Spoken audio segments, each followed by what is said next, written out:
باقی social media پہ خان صاحب بھی ساتھ ہوتے ہیں، اصل میں تو خان صاحب بھی ہونا چاہیے. اس پورے ہفتے میں جس طرح پاکستان تحریک انصاف کے واریئرز نے ثابت کیا سوشل میڈیا کے ایکٹیوسٹ نے، پی ٹی آئی کے ایکٹیوسٹ نے، کہ کس طرح وہ اپنی تکلیف اور آزمائش بلا کے جو ہمارے ساتھ 3 سال سے کی کہ فوراً بلا کے اور سیدھا انہوں نے پاکستان کی فورسز کا پاکستان کا ساتھ دیا. یہ حب الوطنی ہوتی ہے. اور جس طریقے سے انہوں نے پاکستان دنیا کا اتنے بڑی ایک جنگی جنونیت والے ملک کا مقابلہ سوشل میڈیا کے نیریٹو کے اوپر پاکستان تحریک انصاف کے ایکٹیوسٹ نے لڑا، اس سے یہ بات ثابت ہوگی کہ اگر آپ نے ملک کا مقدمہ زبردست طریقے سے لڑنا ہے تو آپ کو عمران خان جتنا بڑا لیڈر ہی چاہیے، اور وہ عمران خان نہیں ہے. عمران خان کو رہا کرے، بے گناہ ہیں. اس پورے ہفتے میں یہ بات ثابت ہوگی کہ پاکستان تحریک انصاف عمران خان ہی ملک کا مقدمہ بڑے زبردست طریقے سے لڑ سکتے. باقی بے شک ہماری ماشاءاللہ آرمڈ فورسز، اسپیشلی جو ہماری پاکستان ایئر فورس نے دھاک بٹھائی ہے، اس کو سب ہم داد دیتے ہیں، ہمیں فخر ہے. جس طرح چائنیز ٹیکنالوجی نے اپنی دھاک بٹھائی ہے وہ بھی دنیا کے سامنے آئی ہے. تیسرا پی ٹی آئی کے جس طرح سوشل میڈیا کے ایکٹیوسٹ نے اپنی دھاک بٹھائی ہے اس کو شاباشی. جو سائبر اٹیک ان کی تو آپ نے تعریف ہی نہیں کی ہے. وہ میں نے پہلے کہہ دیا کہ جتنے ہمارے ایکٹیوسٹ تھے، جتنے ہمارے لوگ تھے، ان سب کو ہمیں شاباشی دینی پڑے گی ہر نیریٹو کی جنگ میں. ورنہ تو وہ تو کہہ رہے تھے کہ لاہور میں بندرگاہ ہم نے فتح کر لی، ملتان میں سمندر ہم نے فتح کر لیا. ایگزیکٹلی. تو وہ تو کل وہ انہوں نے ہماری وہ اس میں بھی پریس بریفنگ میں بھی انہوں نے بولا ہے، ہمارے نیول اس کو جو ریپرزینٹ کر رہے تھے، کہ انہوں نے کہا کہ جب ہم نے بندرگاہ بھی لاہور میں فتح کری. تو انڈیا تو ایک وہ جس کو کہتے ہیں نا سنسنی خیزی پھیلا رہا تھا، خوف پھیلا رہا تھا پاکستان کے اندر. لیکن جس طریقے سے آپ سب نے، الیکٹرانک میڈیا نے، سوشل میڈیا نے، وی لاگر نے، سوشل میڈیا ایکٹیوسٹ نے، جس طریقے سے آپ لوگوں نے اس پینک کا جواب دیا اور آپ نے پینک کریٹ ہی نہیں ہونے دیا، یہ میں سمجھتی ہوں کہ نیریٹو کی جنگ میں آپ سب کی شاباشی بڑی.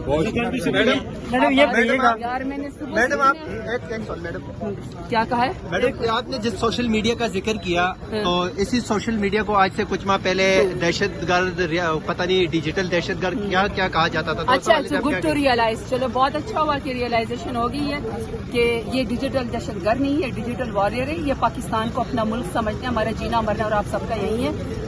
پاکستان کے نیریٹو کے لیے آپ سب نے اپنے غم بلا دیے، سب کے سب پاکستان کی خاطر اکٹھے ہو کر جس طریقے سے آپ سب سوشل میڈیا کے ایکٹیوسٹ نے، وی لاگر نے، ٹویٹر پہ، سوشل میڈیا پہ جس طریقے سے، اور اسپیشلی پی ٹی آئی کے لوگوں نے بھی جس طرح آپ سب نے یہ پوری ایک نیریٹو کی جنگ لڑی ہے، اس لیے وہ آپ کو ڈیجیٹل وارئر کہنے میں آپ لوگوں نے کامیابی حاصل کی. سرتاج گول صاحب، اس وقت سوشل میڈیا کے اوپر 2 ہی باتیں ہو رہی ہیں کہ 2 ہی بندے پریشان ہیں.